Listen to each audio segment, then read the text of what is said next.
ఇక తెలంగాణ అసెంబ్లీ సమావేశం రసాభసాగా మారింది. అసెంబ్లీ ఆవరణలోని ముఖ్యమంత్రి ఛాంబర్ ముందు కూర్చొని బీఆర్ఎస్ ఎమ్మెల్యేలు నిరసన తెలుపుతున్నారు.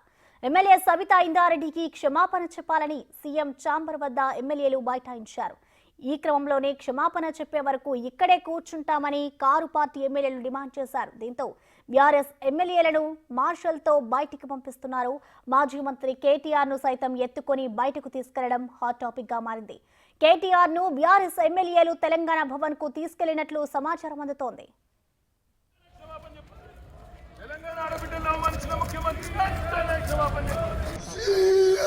Down, down, CM! Down, down, CM! Down, down, CM! Down, down, CM! Down, down, CM! Down, down!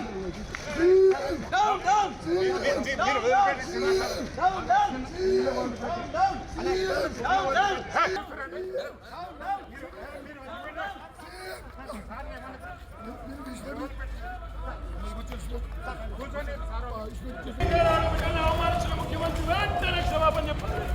Telangana ఆడబిడ్డలను అవమానించిన ముఖ్యమంత్రి